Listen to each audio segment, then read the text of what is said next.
Today we are in Shaar HaMitzvot, and this is one of the books in the Ketvi HaAri, which were written down by Rav Chaim Vital, Zichrono Libracha, and in it he speaks about some of the mitzvot and some of the things that his teacher, the holy HaRi HaKadosh, taught him. And so there are stories as well as clarifications in mitzvot.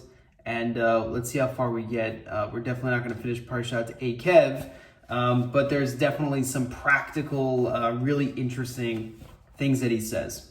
So first he's going to start off with the pasuk from this Parsha, which is Ve'achalta v'savata ve'rachta. You should eat and you'll be satiated and you're going to bless. Right? So one of the mitzvot we get in this week's Parsha is the mitzvah of Birkat HaMazon, as well as washing hands before Birkat HaMazon. Interestingly enough, we will not get to that in this video, but he goes right into a something very practical. I'm not actually sure how it connects to this, but here's what he says: Asur la'adam lechaver v'lishalev etzbot yad yimino im etzbos yad smolo kemo shenoagim bnei adam lazot lefi tumam derech mikra v'yatamu lefi shem kochos elyonim yeminiyim v'smalim ve'ein le'arvam. So he says that that it is forbidden for a person to bring their hands together and interlace the fingers of the right hand and the left hand. And the reason is because there are spiritual powers that are on the right side and the left side, right? We always have this interplay between chesed and giving, and gevura, which is sort of restriction and judgment. And he says that you shouldn't mix these powers. And again, you have 10 fingers, and each one represents one of the sfirot, as well as many other things. So you shouldn't mix these spiritual powers, right? You shouldn't interlace your hands. What he says, interestingly, is when you are doing Shmona Esrei, what you should do is you should place your right hand over your left hand. You know, maybe you have it down here. And that actually mitigates judgments, right? You always want more of the right, more chesed. You always want to be giving, that sort of thing. Again, both of these spiritual powers are important, but you always want to mitigate decrees, sweeten decrees. And so you can physically represent that and spiritually represent that when you're davening by putting your right hand over your left hand, and you should not interlace the fingers. He says further, "Ve'omnam tovhu al ha'adam shistakel b'chol sha'a v'yabit be'etzvosav," that a person, it's good for a person to look at their hands all the time, like throughout the day. V'yichaven bahem ki hineh bebes yadav yesh esar tzvodot, and you should see that he has 10 fingers between the two hands.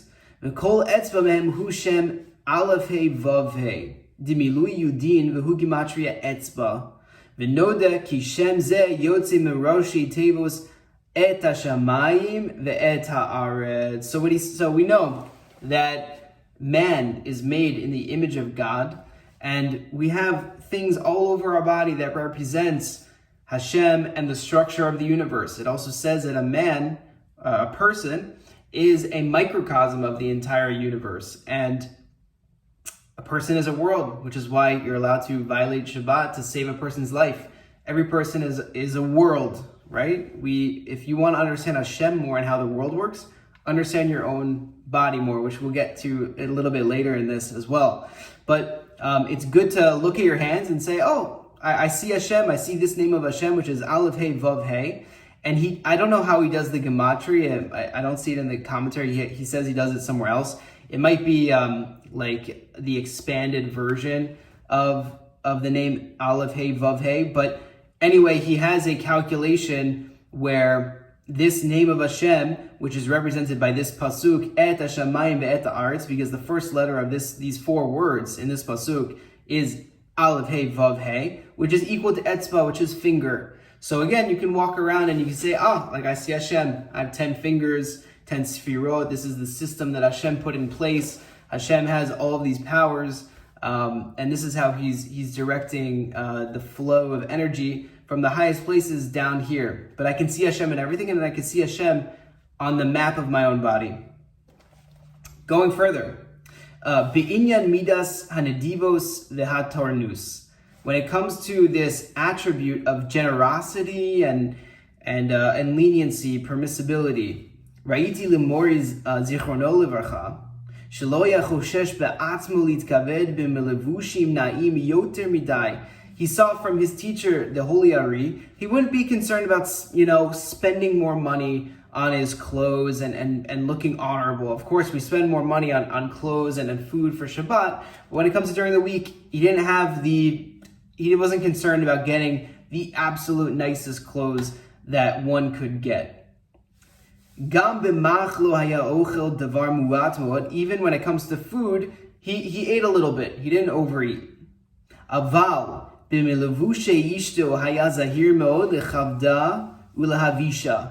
it came to his wife, he was very careful about making sure that she looked honorable, was dressed, properly. He would basically spend more money on his wife so that she would look very nice. And he would provide for her every need. I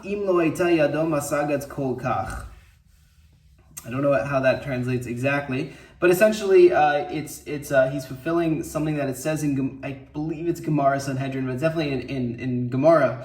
It says that a man should spend less on himself, but more on his wife and his children. So he would do this. All right, going further. When it comes to charity and performing mitzvot, he would not be miserly at all. When it came to doing Havdalah in the Beis HaKnesses, you've probably seen this, that it's like a custom to do Havdalah after Shabbat, immediately in the Beis HaKnesses. Shnatan daled prachim zahav l'tzedakah gedei sheyanichu lo lavi yain lavda hanizkeret mishelo. I think what he's saying is that he would contribute money to this so that he would be included in fulfilling this obligation. Specifically, it says that he gave 4 gold flowers to this tzedakah, and that way they would be able to buy the wine and the stuff needed for Havdalah. It says Daled Prachim. I don't know if that's a type of coin that they had, but he would contribute to it. So he'd be included. Gam keshaya koneh eze mitzvah kegon tefillin o etrog. Also, when it came to buying stuff for any mitzvah, like tefillin or etrog, loya makpid ladatz kamayitin b'mitzvah he was not strict or concerned with how much the mitzvah costs. Ela haya porea kol ma shaya sholim lo b'pam rishona. This is very interesting. Rather, he would immediately pay the first price that was quoted to him when it came to buying something for a mitzvah. He would just pay it. He would say to the seller, and he says, look further in the Zohar Parshas Truma. He would say to the seller, just take what you want for it. I want the mitzvah. I'm paying any price. This is something that we can achieve. To spend more money on mitzvot and to not be concerned about the price. Just go for it. We're going to end off with a story where Rav Chaim Vital went into Shabbat and his eyes were hurting him. And so he asked his teacher, why are my eyes hurting? And he's going to tell him why. Uchtav harav mechaber zichrono livracha. Pam achat, ira li b'yom Shabbat ka'ev gadol b'einayim. One time it happened that Shabbat came in, both of my eyes were hurting a lot. V'nimshach ha'ka'av ze karov lebet chadashim, v'lo yabducham shum chulei zulasi ka'ev ha'inayim li me'od. He never had a time where his eyes were hurting him this much. V'shalti lemori zichrono livracha. So he asked his teacher, the holy Ari, Maya sibata ka'evahu, why are what's the reason why my eyes are hurting? V'amarli bet sibot. And the Ari told him 2 reasons. First reason, ha'achati lefi she'ani posea b'sia gasa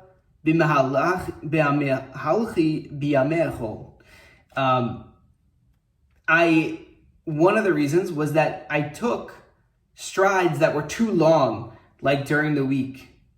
V'noda ki b'siya gas notelet et echad mimor einav shel adam ve'ena chazeres ele b'kiddush leil Shabbos ulefi shebeoto leil Shabbos lo nitkavanti beoto kiddush lachen ba li hakev hazeh. So, very interestingly, the Gemara's, the rabbis in Gemara Shabbos Daf 113 say that when they're discussing Shabbat, and it says that you should walk differently on Shabbat than during the week.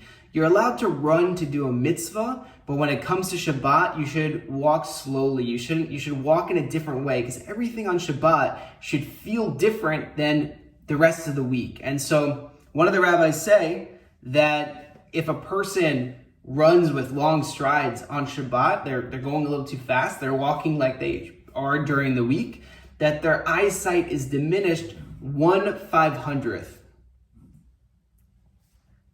And the only way to get that back is by having the proper intention for Kiddush on Friday night, which is why a lot of people have the intention and the custom to look at the candles right before saying Kiddush, and that's the way the eyesight is restored. So how can we apply that? One, we can, feel different on Shabbat. We can walk differently. We can walk more slowly on Shabbat. We can look at the candles before we do Kiddush. And that's for everyone, not just the person making Kiddush. Everyone should look at the candles. I mean, the women as well, they're lighting and they're looking at it. They're probably looking at it more than the men. This also restores eyesight. So if anyone's eyes are hurting them, look at the candles. Sibabet, second reason. And just to finish that off, he said at his level, Rabbi Chaim Vital didn't have the proper intention, so it wasn't restored. Second reason. So he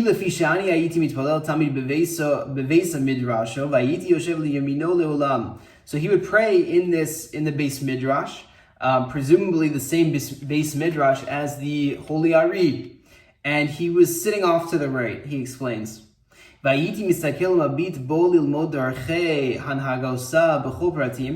think he would be looking at the Holy Ari to understand the particulars as to how he should learn, how he should daven, right? Everyone can look at the rabbi or look at their friend to try and understand how I can learn better, how I can daven better. So he's wanted to see what are all the things the Ari is doing when he's davening, when he's learning. He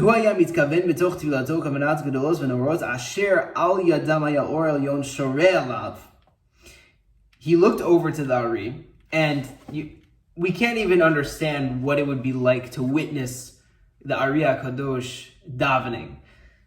So he looks at him, and he sees that he is doing these wondrous, tremendous intentions and davening, and that he actually sees light emanating from him. And I didn't know if I was worthy to look at the Ari when he was davening. And so he said to me, so basically what happened was he seemed like he wasn't worthy to look at the Ari when he was davening, or perhaps during certain parts. And this diminished his eyesight as well, right? So the first reason diminished the eyesight in one eye, the second reason diminished the eyesight in the second eye. This is what is causing him pain. So the Ari says to him, okay, here's what you do. So try to not look at me at the time where I'm doing a kavana, or this yichud, this unification during Kriyat Shema. That's one. Don't look at me when I am bowing down during Modim.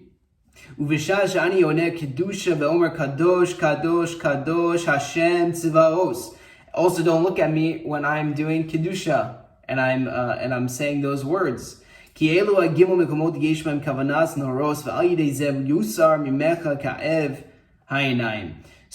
it is during these times. I'm sure all of his davening was a sight to see, but apparently it's like looking at the sun. You can't look at the sun for too long, if at all.